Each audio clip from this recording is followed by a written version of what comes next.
السلام علیکم، میرے channel news stream H D میں خوش آمدید۔ جی، آپ کو پتہ ہے کہ جو سابق وزیر اعظم آف پاکستان عمران خان صاحب ہیں، جو کہ اس وقت پاکستان کی سب سے بڑی سیاسی جماعت پی ٹی آئی اس کے چیئرمین بھی ہیں، ان پہ قاتلانہ حملہ ہوا تھا جب وہ گجرات سے گزر رہے تھے اپنے لانگ مارچ کے ساتھ۔ تو گجرات کے مقام پہ ان پہ قاتلانہ حملہ ہوا تھا اور اس میں ایک شخص پکڑا گیا تھا جس کا نام نوید تھا۔ آ، اس دوران ایک پی ٹی آئی کارکن معظم جو تھا وہ شہید بھی ہو گیا تھا، اور وہ ملزم جو ہے وہ فوراً پکڑ لیا گیا تھا، اور اس کے فوراً بعد پتہ بھی نہیں چلا تھا کہ اسے کون تھا جو اسے فوراً پکڑ کے لے گیا، وہ کون تھا جو اسے متعلقہ تھانے پہ نہیں لے کر گیا بلکہ دوسرے تھانے لے گیا، اور وہ کون تھا جس نے اتنی جلدی چند منٹس کے اندر 15 منٹس کے اندر اندر بیان اس کا ریکارڈ کروایا، اور وہ کون تھا جس نے اس بیان کو اتنی جلدی پبلک بھی کر دیا۔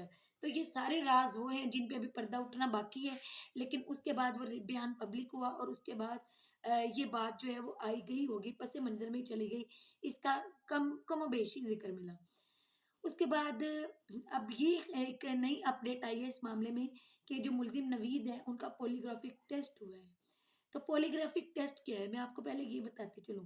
پولیگرافک ٹیسٹ ایک ایسا ٹیسٹ ہوتا ہے جو ملزمان کا اس وقت کیا جاتا ہے جب ہم یہ جاننا چاہتے ہیں کہ کیا یہ جو بیان دے رہے ہیں کیا یہ سچ بول رہے ہیں، کہیں یہ جھوٹ تو نہیں بول رہے، اور اگر وہ جھوٹ بولنا شروع کریں تو اسی وقت وہ مشین بولنا شروع کر دیتی ہے۔ ان کے ساتھ کچھ ایسی مشینیں لگائی جاتی ہیں جو کہ ان کے جھوٹ کو ڈیٹیکٹ کرتی ہیں، انہیں لائی ڈیٹیکٹر مشینز کہا جاتا ہے۔ وہ مشینز کس طرح جھوٹ کو ڈیٹیکٹ کرتی ہیں؟ جی، ان کی ہارٹ بیٹ چیک کی کرتی ہیں وہ مشین کہ کیا ان کی ہارٹ بیٹ نارمل ہے یا وہ تیز ہو رہی ہے، کم ہو رہی ہے، ان کا بی پی نارمل ہے، ان کی جو فیس کی اسکن ایکٹیویٹیز ہیں کیا وہ نارمل ہیں۔ اس کے علاوہ جب پولیگرافک ٹیسٹ ہوتا ہے تو بڑے بڑے لینگویج باڈی لینگویج ایکسپرٹ جو ہے وہ بھی سامنے بیٹھے ہوتے ہیں، جو اس ٹائم باڈی لینگویج دیکھ کے بتا رہے ہوتے ہیں کہ یہ شخص جھوٹ بول رہا ہے یا سچ بول رہا ہے۔ تو آج ملزم نوید کا پولیگرافک ٹیسٹ ہوا، اور اس نے وہ جو سبق اسے سکھایا گیا تھا، جو اس ٹائم اس نے وہ سبق اس ٹائم بھی پڑھا تھا جب وہ بیان اس نے جاری کیا تھا، وہی سبق آج اس نے پھر پڑھنا شروع کیا کہ میں وہاں سے گزر رہا تھا، اذان ہو رہی تھی، عمران خان نے ڈیک لگایا ہوا تھا، تو مجھے یہ خیال آیا کہ یہ شخص نوجوانوں کو گمراہ کر رہا ہے، تو میں نے سوچا میں اس شخص کو قتل کر دوں، تو میں نے اسے قتل کر دیا، میں نے اس پہ حملہ کر دیا، اور سوری میں نے قتل کر دیا کہہ دیا، میں نے اس پہ حملہ کر دیا، اور مجھے کسی نے اس کے لیے نہیں اکسایا تھا، نہ میں نے کسی کے کہنے پہ یہ کام کیا، یہ سراسر میری اپنی وش تھی۔ آج جب اس نے یہی سبق دوبارہ پڑھا تو مشین مسلسل بولنا شروع ہوگی کہ یہ شخص جھوٹ بول رہا ہے، یہ شخص جھوٹ بول رہا ہے۔ تو اس کا آج جو جھوٹ ہے وہ کھل کر سامنے آ گیا ہے کہ اس نے یہ جتنا بھی باتیں تھی یہ سراسر اس کو ایک سکھایا گیا، اس کو ایک پڑھایا گیا سبق ہے، اس میں کوئی حقیقت نہیں ہے۔ لیکن افسوس اس بات کا ہے کہ آج اتنی اہم بات ہمیں پتہ چلی ہے کہ ملزم نوید صاحب جو ہیں وہ جھوٹ بول رہے ہیں سارا، لیکن اس بات کو کسی بھی میڈیا چینل نے رپورٹ نہیں کیا سوائے ایک دو چینلز کے، اور انہوں نے بھی بہت رسمی سی خبر دی ہے اس چیز کے بارے میں۔ کسی نے بھی اس خبر کو اس طرح سے پریزنٹ نہیں کیا جس طرح سے کرنا چاہیے تھا۔ اور آپ کو یہ بھی پتہ ہے کہ عمران خان کے خلاف یہ بڑی دیر سے سازش چل رہی ہے کہ مذہبی طور پہ ان کا کسی طرح سے قتل کروایا جائے، اور مذہبی طور پہ انہیں گنہگار اور گستاخ ثابت کیا جائے، اور کسی کے ہاتھوں ان کا قتل کروایا جائے۔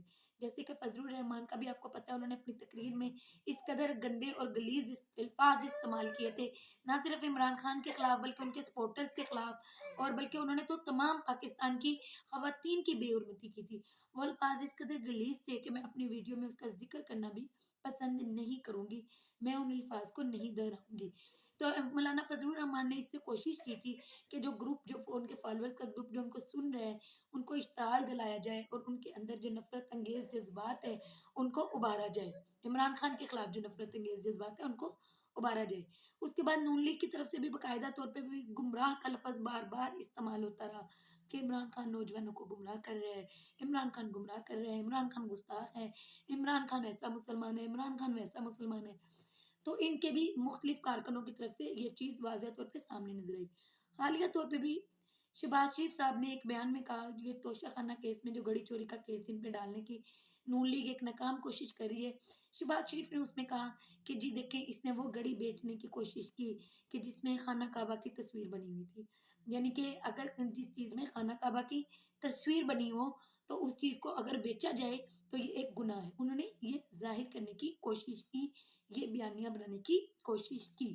تو جی میں ان سے یہ پوچھتی ہوں کہ آپ کو کبھی اس چیز کا خیال نہیں آیا جب حسین نواز نے مسجد نبوی میں بیٹھ کے جج کو رشوت آفر کی تھی، جب انہوں نے مسجد نبوی میں بیٹھ کے اتنی بڑی اماؤنٹ میں ڈالرز جج کو پیش کیے تھے رشوت کے طور پہ، تب آپ کو اس چیز کا خیال نہیں آیا تھا؟ تو یہ ساری چیزیں بہت افسوسناک ہیں.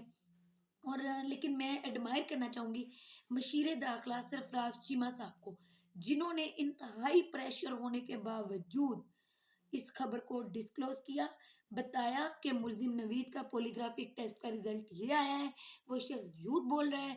اور انہوں نے بتایا کہ یہ چیز واضح ہو چکی ہے کہ عمران خان پہ جو قاتلانہ حملہ ہوا تھا یہ ایک واحد شخص کی طرف سے نہیں ہوا تھا، بلکہ ایک سے زیادہ لوگ شامل تھے اس میں کچھ لوگ جو قریب قریب کے پلازاز ہیں ان کے اوپر سوار تھے اور اس کے چھتوں سے انہوں نے حملہ کیا تھا. تو وہ لوگ اب کدھر گئے؟ سی سی ٹی وی فوٹیجز کیوں حاصل نہیں کی گئی؟ کیا وہ حاصل ہی نہیں کی گئی؟ اور اگر کی گئی ہیں تو وہ کہاں ہیں؟ یہ سارے سوال ابھی بھی چھپے ہوئے ہیں ان کے جواب، اور شاید کبھی بھی مل نہ سکیں، کیونکہ یہاں کی تاریخ، پاکستان کی تاریخ کچھ ایسی ہی رہی ہے. آج تک پتہ نہیں چل سکا کہ بینظیر بھٹو کا قتل کس نے کیا. حالانکہ اس کے بعد فوری طور پہ ان کے شوہر کی حکومت تھی اس ملک میں، آج ان کا بیٹا وزیر خارجہ ہے. آج تک لیکن بینظیر کے معاملے میں، بینظیر قتل کیس میں FIR تک درج نہیں ہو سکی.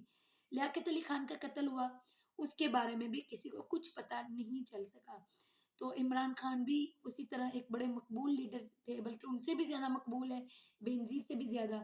تو ان کا بھی معاملہ اسی طرح پس پردہ ہی چل رہا ہے. تو شاید یہ بھی کچھ عرصہ چلے گا اور اس کے بعد اس کا کہیں ذکر بھی نہیں ملے گا. لیکن یہ ساری چیزیں انتہائی افسوسناک ہیں. آج تک کے لیے اتنا ہی. نیکسٹ ویڈیو میں کسی نئی خبر کے ساتھ دوبارہ ملاقات ہوگی. اللہ تعالیٰ آپ کو ایمان والی، صحت والی زندگی عطا فرمائے. اللہ حافظ.